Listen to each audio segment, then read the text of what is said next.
Hello everyone, स्वागत है आप सभी लोगों का स्टडी 5.6 में। तो ये कक्षा 12 यूपी बोर्ड भूगोल का पाठ 10 है जिसका नाम है मानव बस्ती। तो इसमें मैंने जितने इंपॉर्टेंट प्रश्न थे इस चैप्टर से मैंने सभी को नोट कर लिया है।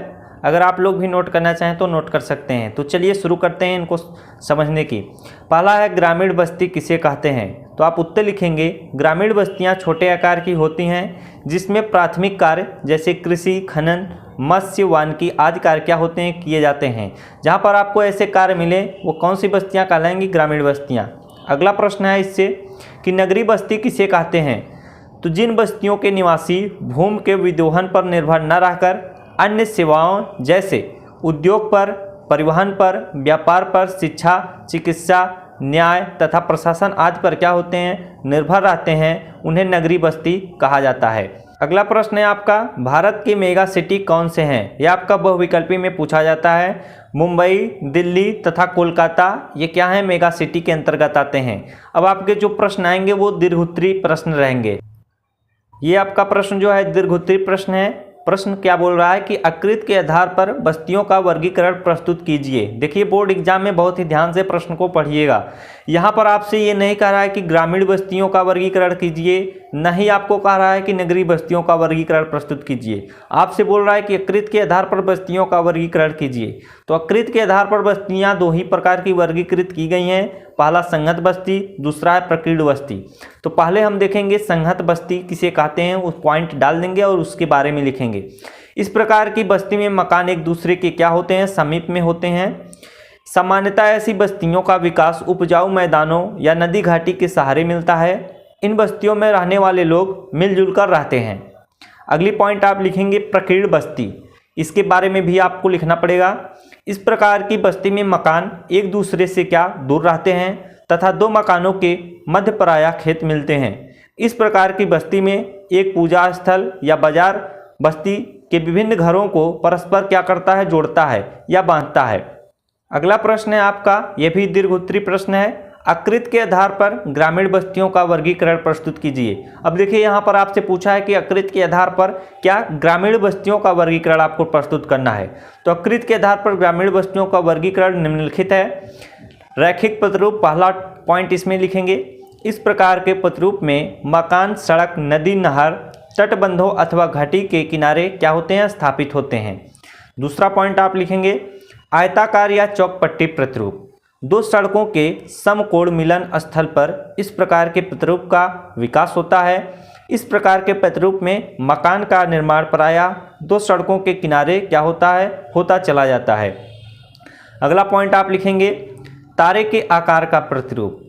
ग्रामीण बस्तियों में इस प्रकार का प्रतिरूप उन स्थानों पर मिलता है जहां अनेक सड़क मार्ग आकर मिलते हैं। इस सड़क महामार्गों के सहारे मकान बन जाते हैं जिससे तारे के आकार का प्रतिरूप क्या होता है, विकसित हो जाता है। इसी को हम क्या नाम दिए हैं, तारे के आकार का प्रतिरूप। अगला पॉइंट है आपका टी आकार, वाई आकार। टी आकार के बस्ती का प्रतिरूप सड़क तिराहा क्षेत्र पर क्या होता है, विकसित होता है।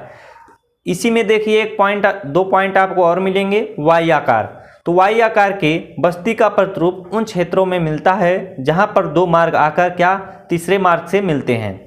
अगला पॉइंट आप इसी में लिखेंगे चौथे वाले में ही क्रॉस आकार।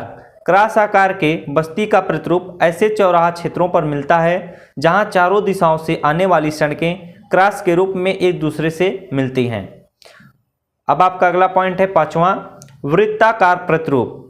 तो इस प्रकार के प्रतिरूप के ग्रामीण अधिवास झील या तालाब के चारों ओर क्या बसे मिलते हैं। कभी कभी कुछ पशुपालक अपने ग्राम को इस प्रकार बसाते हैं कि उनका मध्य भाग खुला रहे जिससे पशुओं को क्या हो, सुरक्षित रखा जा सके। अगला पॉइंट है आपका दोहरे ग्राम। नदी या नहर दोनों किनारों पर बसने वाले ग्रामों का प्रतिरूप दोहरा ग्राम प्रतिरूप कहलाता है। तो ये आपका दीर्घोत्तरीय प्रश्न था इसलिए इतना लंबा है। तो आप जब इतने लंबे लिखेंगे तो ही आपको 8 नंबर मिलेगा। आपके प्रश्न जो दीर्घोत्तरीय होते हैं 8 नंबर के पूछे जाते हैं। आपके 3 प्रश्न दिए जाएंगे, उसमें से अथवा अथवा करके दिया रहेगा तो एक प्रश्न आपको करना होगा। अगला प्रश्न है आपका नगरीय बस्तियों के प्रकार का उल्लेख कीजिए। तब लिखेंगे आप उत्तर नगरीय बस्तियों के प्रकार। तो नगर लिखेंगे, फिर उसके बारे में लिखेंगे नगर एक ऐसा क्षेत्र होता है जहाँ पर जनसंख्या घनत्व और मानवीय क्रियाकलाप उस क्षेत्र के आसपास के क्षेत्रों से क्या होता है, अधिक होता है। अगला पॉइंट आप लिखेंगे शहर। शहर ऐसे अग्रणी नगर होते हैं जो अपने स्थानीय व क्षेत्रीय प्रतिस्पर्धी नगरों को पीछे छोड़ देते हैं और ये प्रमुख वित्तीय संसाधन, प्रादेशिक प्रशासकीय कार्यालय एवं यातायात के केंद्र होते हैं। यह नगरों से क्या होते हैं, बड़े होते हैं। अगला पॉइंट है आपका तीसरा, सन्नगर। दो या दो से अधिक नगरों के आपस में मिल जाने से जो एक विशाल नगरीय क्षेत्र बनता है उसे ही क्या कहते हैं, सन्नगर। अगला पॉइंट इसी में आप लिखेंगे, चौथा पॉइंट है इस प्रश्न का, विश्व नगरी या मेगालोपोलिस। ये बहुत ही इंपॉर्टेंट पॉइंट है, इसे आप लोग याद कर लीजिएगा, अधिकतर ये पूछा जाता है। तो मेगालोपोलिस एक यूनानी शब्द है जिसका अर्थ विशाल नगर है। इस शब्द का सर्वप्रथम प्रयोग सन 1857 में जीन गोटमैन नामक विद्वान ने किया। यह एक ऐसा बड़ा महानगरीय प्रदेश होता है जिसमें सन्नगरों का क्या होता है, समूह मिलता है। तो वेरी इंपॉर्टेंट पॉइंट है। इसमें देखिए एक प्रश्न यहाँ से भी बना देते हैं कि इस शब्द का प्रयोग सर्वप्रथम किस विद्वान ने किया, यानी मेगालोपोलिस शब्द का प्रयोग सर्वप्रथम किस विद्वान ने किया, तो जीन गोटमैन जी ने किया था। अगला पॉइंट इसी का है, मिलियन सिटी। 10 लाख से अधिक लेकिन 1 करोड़ से कम जनसंख्या रखने वाले महानगर को मिलियन सिटी कहते हैं। अगली पॉइंट आप इसमें देखेंगे, लास्ट पॉइंट है इस प्रश्न का, मेगा सिटी। मेगा सिटी शब्द उन नगरों के लिए प्रयुक्त होता है जिनकी जनसंख्या मुख्य नगर व उपनगर को मिलाकर 1 करोड़ से क्या होती है, अधिक होती है। तो इस तरह से आपके जितने इंपॉर्टेंट प्रश्न थे इस चैप्टर से कंप्लीट हो गए। अगले वीडियो में फिर मिलते हैं एक नए टॉपिक के साथ, तब तक आप सभी लोगों का बहुत बहुत धन्यवाद।